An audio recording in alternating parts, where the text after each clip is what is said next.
कुछ लोगों को प्रकृति अलग बनाती है तो कुछ लोगों को परिस्थिति, और ऐसे मानसिक रूप से अलग लोगों को आमतौर पर समाज अपने सामाजिक परिवेश से निष्कासित कर देता है। लेकिन एक ऐसा संस्थान है जो न सिर्फ ऐसे लोगों को अपनाता है बल्कि उन्हें उनकी असमान मानसिक स्थिति को हराने में और आत्मनिर्भर बनाने में मदद करता है।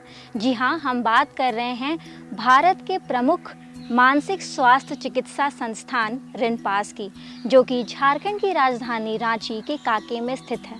तो चलिए आज हम आपको ले चलते हैं रिनपास का भ्रमण कराने और साथ ही साथ आपको बताएंगे रिनपास की विशेषताएं एवं विशिष्टताएं। स्वास्थ्य का अधिकार भारत के संविधान के अनुच्छेद 21 के तहत भारत के प्रत्येक नागरिक को दिया गया एक मौलिक अधिकार है। फिर भी न जाने क्यों जब भी इस चर्चे का हिस्सा मानसिक रोगी बनते हैं तो यही अधिकार एक चुनौती बन जाती है। हमारे देश में 6.5% आबादी गंभीर मानसिक बीमारी से ग्रसित है। यह वो तबका है जो आज भी अपनी स्वीकृति के लिए संघर्ष कर रहा है। जिस देश में हम अधिकार और समानता की बात करते हैं, उसी भारत का यह वो वर्ग है जो सामाजिक स्तर पर इन दोनों पहलुओं से वंचित है। यह समाज का वह हिस्सा है जिसे अक्सर अपनी मानसिक बीमारी के कारण बहिष्कृत कर दिया जाता है। इनके साथ साथ इस दुर्व्यवहार का शिकार बनते हैं इनके इलाज के लिए बनाए गए मानसिक अस्पताल। वर्षों से सिनेमा में दिखाए जाने वाले बर्बर दृश्यों ने हमारे जहन में मानसिक अस्पतालों की एक नकारात्मक छवि गढ़ दी है। अनुमान और फसानों की भीड़ से परे यह कहानी है राज्य में स्थित उस मनोचिकित्सा आरोग्यशाला की जो भारत का पहला मानसिक अस्पताल है, जिसे ब्रिटिश द्वारा पूर्ण रूप से भारतीय रोगियों के लिए स्थापित किया गया और साथ ही यह भारत का दूसरा सबसे पुराना कार्यरत मानसिक अस्पताल है।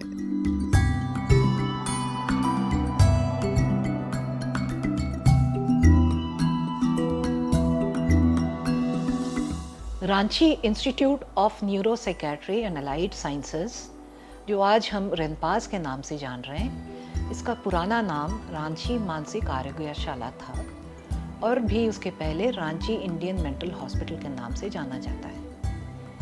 इसका ओरिजिन हम ट्रेस कर सकते हैं बिहार के मुंगेर जिले में, जब 1795 में ब्रिटिशर्स ने इंडियन सोल्जर्स के लिए जो मेंटली इनकैपेसिटेटेड होते थे उनको रखने के लिए ये शुरू किया गया था। और ये पहला मेंटल हॉस्पिटल है जो सिर्फ इंडियन पेशेंट्स के लिए बनाया गया था और ये second oldest functioning mental hospital है इंडिया का।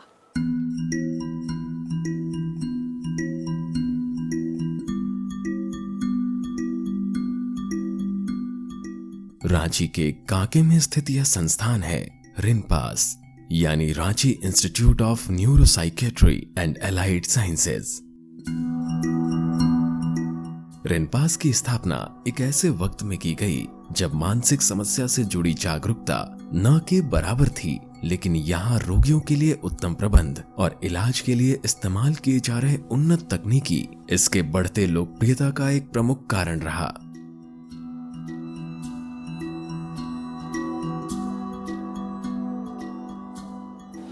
हमारे यहाँ डेली ओपीडी में पेशेंट्स करीब 400 आते हैं on an average. Indoor patient करीब 5.5 के आसपास रहते हैं any time of the day. Discharge process भी रेगुलर होते रहता है, लेकिन यहाँ बहुत सारे हमारे अननोन पेशेंट्स हैं जो पुलिस द्वारा लाए जाते हैं, सर्टिफाइड केस, जिसका कोई घर का पता नहीं है, मेंटली डिस्टर्ब्ड हालत में रहते हैं, जो अपना घर का, बहुत लोग अपना घर का पता भूल जाते हैं, परिवार का नाम भूल जाते हैं। तो वैसे मरीज भी हमारे यहाँ रहते हैं। उनको वो अभी ठीक हो चुके हैं तो NHRC के द्वारा मेंटल हेल्थ केयर एक्ट 2017 की जो ऑर्डर है, उस हिसाब से हम लोग जो स्वस्थ मरीज हैं इनको बाहर हम लोग शेल्टर होम्स में रखने का वो हम लोग प्रोसेस अभी कर रहे हैं गवर्नमेंट के साथ मिलके। इस संस्थान का इतिहास सन 1795 का है, जब मुंगेर में एक मानसिक अस्पताल की स्थापना की गई थी। इसे नवंबर 1821 में पटना स्थानांतरित कर दिया गया। तत्पश्चात अप्रैल 1925 के अंतिम सप्ताह में इसे रांची स्थानांतरित कर दिया गया। कैप्टन जे धनजीभै IMH के पहले अधीक्षक थे।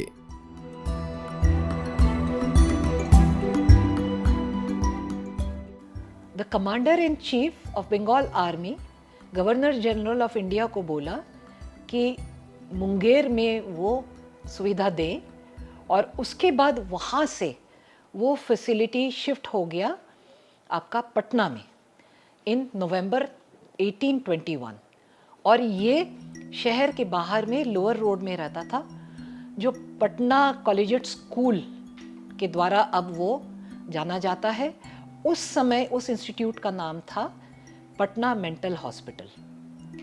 उसके बाद उन्होंने वहाँ से 1925 में Ranchi Indian mental hospital Kanke में उनको ट्रांसफ़र किया उन मरीज़ों को, और वो पटना वाला फैसिलिटी को बंद कर दिया गया। तो अब रिनपास ये पहला मेंटल हॉस्पिटल है जो इंडियन पेशेंट्स के लिए बना, और वो फुली फंक्शनल हो गया।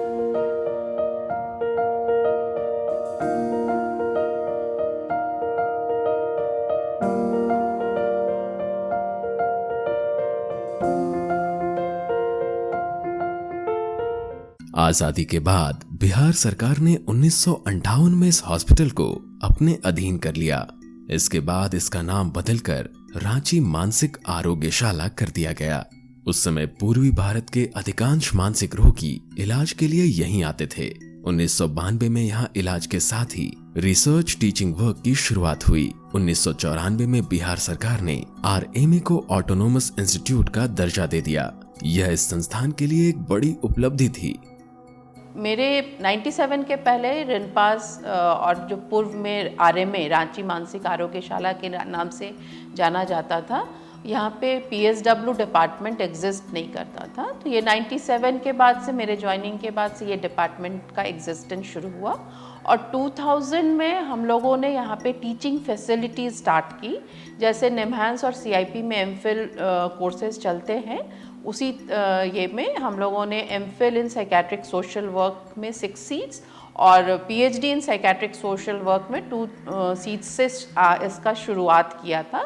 फिर 2006 में सीट्स भी बढ़ा दी गई। 2006-05 अप्रॉक्सीमेटली इसको 12 सीट्स एंड 4 सीट्स रिस्पेक्टिवली बढ़ा दी गई। 1920 में गवर्नमेंट ऑफ इंडिया को परसुएड किया गया कि हर मेंटल असाइलम का नाम मेंटल हॉस्पिटल में चेंज किया जाए, क्योंकि उस समय बहुत आउटकास्ट, स्टिग्मेटिज्म, ये सब बहुत ज़्यादा चल रहा था। तो जब 1920 के बाद उसको मेंटल हॉस्पिटल के नाम में चेंज कर दिया, तो बहुत फ़र्क आया लोगों के मन में। और रांची इंडियन मेंटल हॉस्पिटल और वहाँ के हमारे यूरोपियन मेंटल हॉस्पिटल, ये दोनों पायनियर हो गए पेशेंट केयर और ट्रीटमेंट के लिए। यहाँ हम कह दें कि European mental hospital primarily European patients के लिए होते थे, जिसमें इंडियन पेशेंट्स नहीं एडमिट होते थे। लेकिन दुर्भाग्यवश वक्त के साथ इस संस्थान में चुनौतियां बढ़ती गई और इसका स्तर गिरता चला गया। 1997 में सुप्रीम कोर्ट ने नेशनल ह्यूमन राइट्स कमीशन की देखरेख में RMA के संचालन का निर्देश दिया। 1998 को RMA का नाम बदलकर Ranchi institute of neuro and allied sciences कर दिया गया। तब से यह संस्थान इसी नाम से जाना जा रहा है। वर्तमान में हर दिन अस्पताल के OPD में मरीज भारी संख्या में पहुंचते हैं। यहाँ इनका इलाज पूर्ण रूप से निःशुल्क किया जाता है। इलाज के लिए पहुंचा हर मरीज एक निर्धारित प्रक्रिया से गुजरता है, जो डॉक्टर्स को इनकी समस्या पूर्ण रूप से समझने में मदद करती है।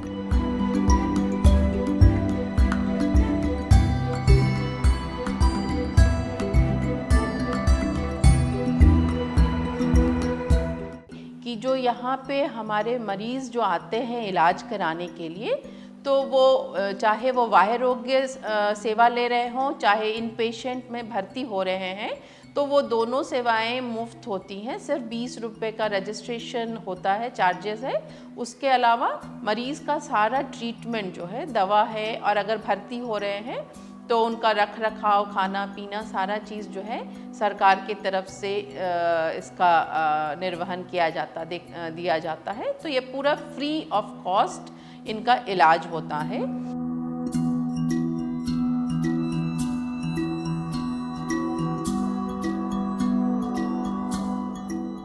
अगर मरीज की हालत काफी गंभीर हो तो उसे भर्ती कर लिया जाता है। यहाँ महिला और पुरुष के लिए 2 अलग-अलग वार्ड हैं। अस्पताल के अंदर का दृश्य हैरानी में डाल देता है। किस्से और कहानियों में सुनाई गई आपबीती से परे यहाँ की दुनिया आश्चर्यजनक रूप से खूबसूरत है, और इस खूबसूरती की वजह है ये मरीज और इनके इलाज और रहन सहन पर उम्दा तरीके से ध्यान देते हुए डॉक्टर्स और नर्सेज। जो स्वीकृति और समझ इन्हें अपनों से नहीं मिला, वो इन्हें यहाँ दिया जाता है।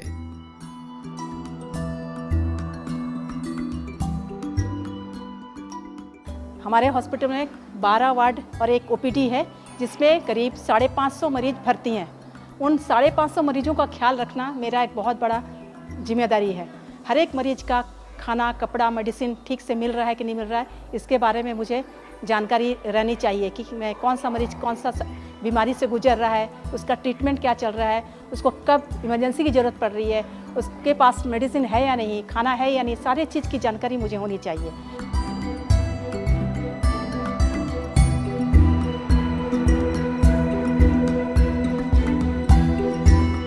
यहाँ इलाज के लिए आने वाले मरीज और उनके घर वालों के लिए एक धर्मशाला का निर्माण किया गया है, जहाँ वो ठहर सकते हैं।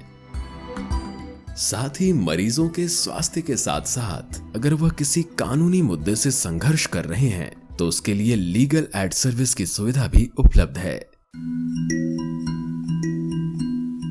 जिन मरीजों को कोई भी लीगल इशू है, जैसे डिवोर्स का प्रॉब्लम है, प्रॉपर्टी इशू है, मेंटल पेशेंट है, तो घर वाले उनका प्रॉपर्टी छीनना चाहते हैं, उसके लिए एक लीगल एड क्लिनिक है।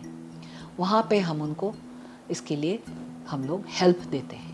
एक तरफ जहां समाज द्वारा इन्हें अयोग्य घोषित करके मुख्य धारा से अलग कर दिया जाता है, वहीं रेनपास में चलाई जा रही व्यावसायिक चिकित्सा एवं पुनर्वास केंद्र की मदद से इन्हें सक्षम बनाया जा रहा है।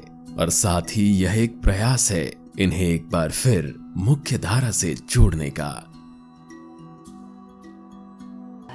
हम हर तरह से कोशिश करते हैं एवरीडे कि किसी तरह से यहाँ उच्चतम सेवा हम दे सकें, आराम से मरीजों का इलाज हो, डिस्चार्ज हो, और मरीजों के गार्जियंस के चेहरे में हम मुस्कान दे सकें। इसके लिए हम लोग कंप्लेंट बॉक्स भी डाले हैं कि किसी भी तरह का किसी को कोई भी शिकायत है तो आराम से कंप्लेंट बॉक्स में डालें। यहाँ तक कि वो हमें direct as an officiating director वो हमारे पास भी आके बता सकते हैं और हमको बता सकते कि हम किस तरह से अपना इंस्टीट्यूट को बेहतर कर सकते। महिलाओं के व्यावसायिक उपचार केंद्र में इन्हें सिलाई, बुनाई और साथ ही साथ अलग अलग वस्तुओं के निर्माण का प्रशिक्षण दिया जाता है। इनके द्वारा निर्मित वस्तुएं एक निर्धारित दाम पर ग्राहकों को बेची जाती हैं। साथ ही ओपीडी पुनर्वास केंद्र में मानसिक रोगियों के द्वारा निर्मित सामग्रियां प्रदर्शित की जाती हैं।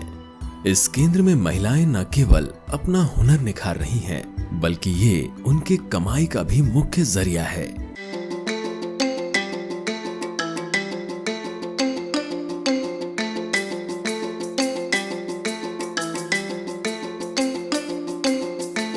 लोग जितना कुछ काम करते हैं, ये लोग का इंसेंटिव बनता है, पर मंथ बनता है, और ये लोग का जितना भी अकाउंट में पैसा है, ये लोग अलग अलग खाता पे जमा होता है, और ये लोग को पर मंथ टोकन मनी भी देते हैं कुछ खाने के लिए। जैसे किसी को मिक्सचर बिस्किट खाना हुआ, ये लोग डिमांड करती है तो हम उसको ला के देते हैं। अभी तक हम बहुत कुछ देखे हैं, पेशेंट को सिखाते भी आ रहे हैं। बहुत पेशेंट ऐसा है कि सीख के चली भी गई है, और यहाँ सरकार का इससे बहुत इन लोग को पैसा भी दिया जाता है ताकि वो लोग अपने आप को मेंटल ना समझे। पर बहुत पेशेंट यहाँ सीखी है, ट्रेंड भी हो गई है, क्योंकि अपने आप बहुत पेशेंट ऐसा कर लेती है। मैक्रोन थ्रेड का बैग बनाना, सिलाई करना, अपना ड्रेस खुद ही बना लेती है।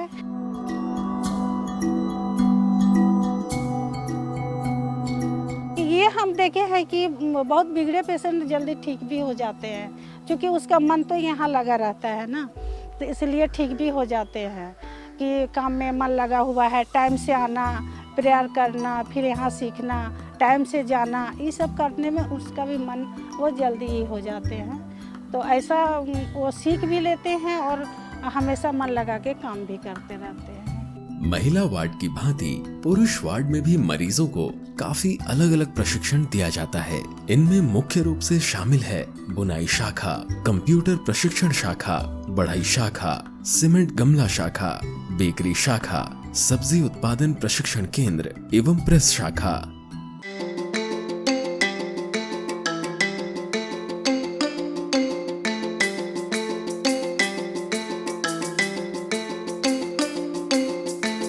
ये रिहेबिलिटेशन सेंटर आपको एशिया का सबसे बेस्ट रिहेबिलिटेशन सेंटर है जो रेनपास में हम लोग के यहाँ है, जहाँ पर आप लोग हैं।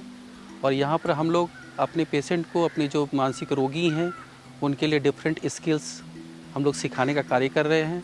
जैसा कि आप देख सकते हैं कि यहाँ पर अलग अलग यूनिट्स बनाई गई है। जैसा पेशेंट है जो सीखना चाहता है, सपोज़ जैसा टेलरिंग का उसको है, टेलरिंग की स्किल, और वो सीखने के बाद अपने लिए खुद का ड्रेस स्टिच करता है जो वो लोग पहनते हैं अभी। उसी तरह आप अगले यूनिट में जाएगा जहाँ पर वीविंग सेक्शन है, जहाँ पर हम लोग यहाँ के लिए बेडशीट, टॉवेल, दरी हुआ, शॉल हुआ, जो भी हमारी नीड है वो हम लोग इससे रिक्वायरमेंट अपने ही संस्थान के लिए पूरा कर रहे हैं। उसके बाद हमारे जो स्टेशनरी यूनिट है, प्रेस शाखा है, तो हमारे यहाँ ओपीडी से रिलेटेड जितने स्टेशनरी आइटम हैं, इवन बाहर के भी लोगों की जो ज़रूरत है उसको भी हम लोग अपने इस यूनिट से पूरा कर रहे हैं। और पेशेंट के लिए सीखने के लिए काफ़ी कुछ है जो यहाँ पर ये पेशेंट सीख रहे हैं।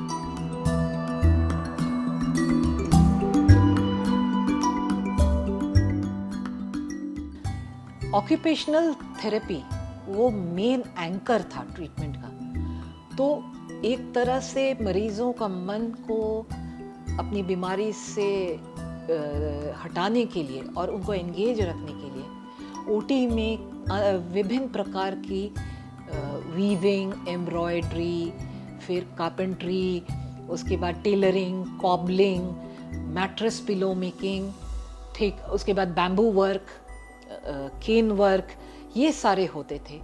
और ये लोग फिर पेशेंट लोग पूरा उसमें जो काम करते थे वो मटेरियल्स को वार्ड में यूटिलाइज किया जाता था।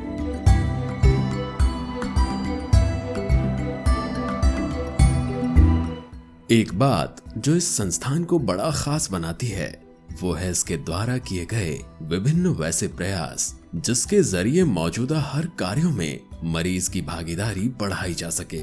यहाँ अपना हर काम मरीज स्वयं करते हैं, फिर चाहे अपना बर्तन साफ करना हो, अपना बिस्तर समेटना हो, यहाँ मौजूद गमलों में पानी देना हो, या सफाई के बाद अपने कपड़े धूप में पसारना, ये गतिविधियाँ इन्हें स्वतंत्र बनाए रखती हैं।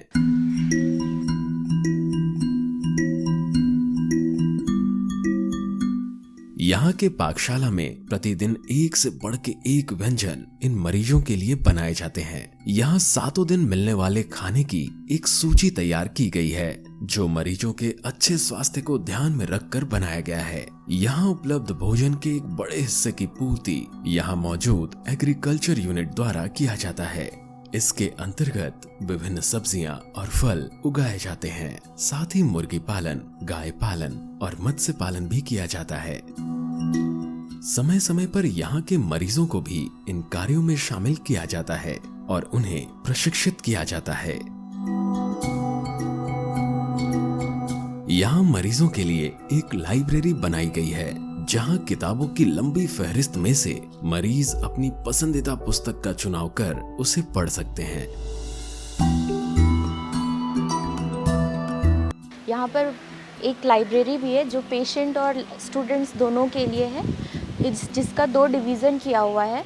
स्टूडेंट्स के लिए जहाँ पर आपको बहुत सारी बुक्स मिल जाएंगी, साइकाइट्री से लेकर आपको सोशियोलॉजी तक के बुक्स मिल जाएंगे वहाँ पर, जहाँ पे बहुत सारे जर्नल्स रखे रहते हैं, पुराने आपके जितने भी सेमिनार और आर्टिकल्स पब्लिश किए होते हैं वो भी वहाँ मिल सकते हैं। साथ ही हर सुबह इन्हें योग और ध्यान का प्रशिक्षण भी दिया जाता है। इसके अलावा सिनेमा देखना, बाहर पार्कों में ले जाना और पिकनिक मनाने जैसी गतिविधियों में भी इन्हें शामिल किया जाता है। अब जो यहाँ अंदर पेशेंट रह गए उनका मनोरंजन के लिए टाइम टू टाइम हम लोग रांची में बाहर ले जाके घुमाने ले जाते हैं, दुर्गा पूजा के दौरान भी घुमाने ले जाते हैं। यहाँ जैसे वाटर पार्क वगैरह वो सब में भी हम लोग लेके गए हैं। और अंदर में हम लोग एनुअल पिकनिक करते हैं जिसमें पेशेंट्स और हमारे पूरे स्टाफ सब कोई एकत्रित, अपना फार्म है हमारा रेनपास का, वहाँ बैठ के हम लोग पिकनिक करते हैं।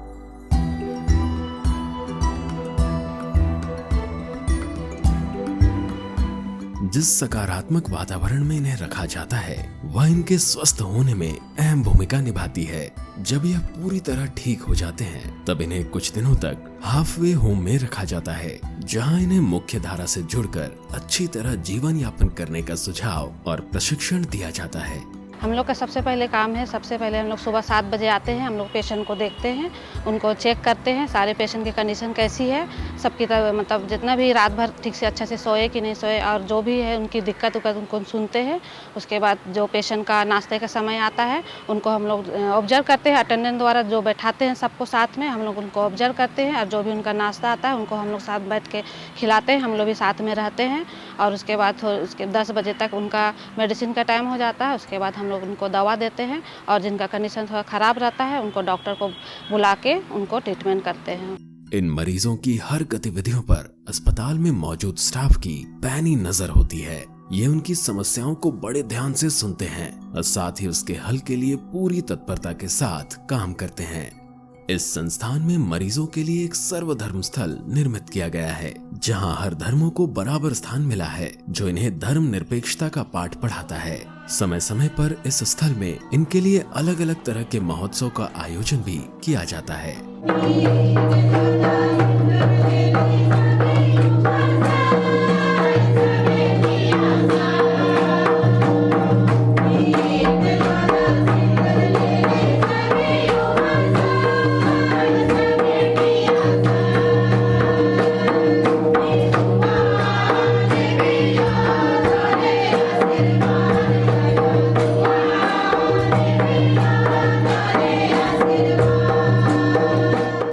रेनपास आज इलाज के साथ रिसर्च सेंटर के तौर पर भी पहचान बना चुका है।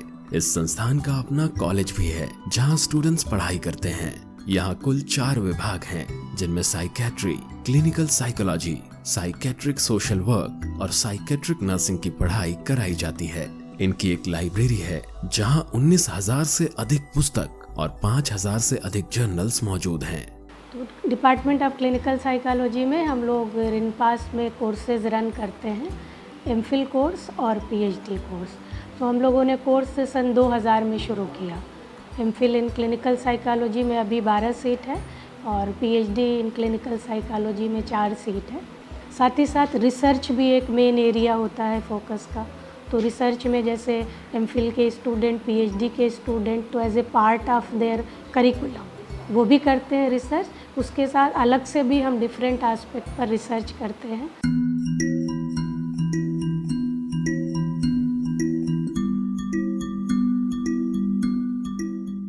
अभी तक मुझे 1 ईयर से ज़्यादा हो गया है। अगर यहाँ पे एजुकेशन सिस्टम की बात करें तो जिस टाइम से ही हम लोग इंस्टीट्यूट में आते हैं वही हम लोगों का एक्सपोजर शुरू कर देता है। लाइक क्लासेस से ज़्यादा इम्पॉर्टेंट है पेशेंट्स के साथ इंटरेक्शन, वार्ड्स में जाना, हर एक अलग अलग बिहेवियर को ऑब्जर्व करना।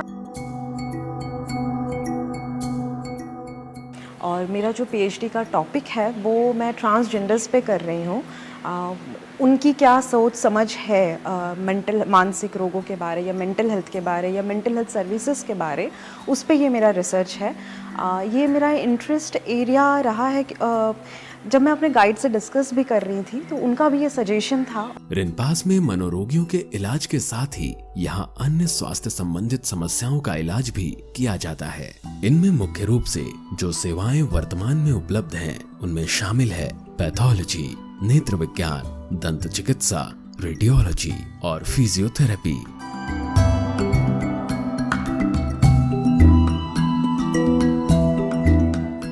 एक मशहूर फिल्म की कुछ पंक्तियां हैं कि खुशियां हमें मिल सकती हैं बुरे से बुरे वक्त में भी, अगर हम थाम कर रखें रोशनी का दामन। रिनपास मनोरोगियों के लिए रोशनी का वह दामन है जिसका हाथ थाम वो एक बार फिर से आत्मविश्वास के साथ चलना सीखते हैं।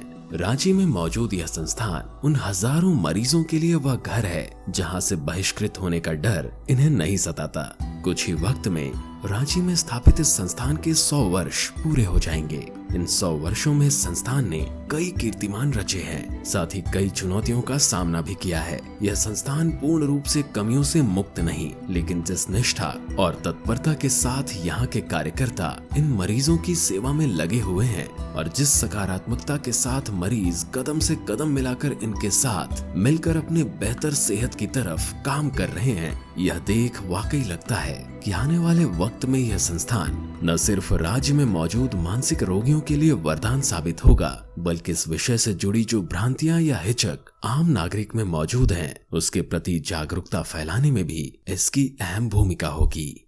समाज ने मानसिक चिकित्सा संस्थानों को लेकर के एक नकारात्मक अवधारणा बना करके रखी है, लेकिन जब आप यहाँ आते हैं तो आपको एक सकारात्मक ऊर्जा की अनुभूति होती है।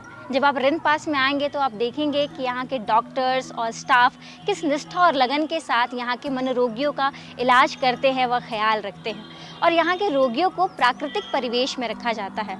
इतना ही नहीं, उन्हें अलग अलग कार्य सिखा करके आत्मनिर्भर और सक्षम बनाने का भी प्रयास किया जाता है।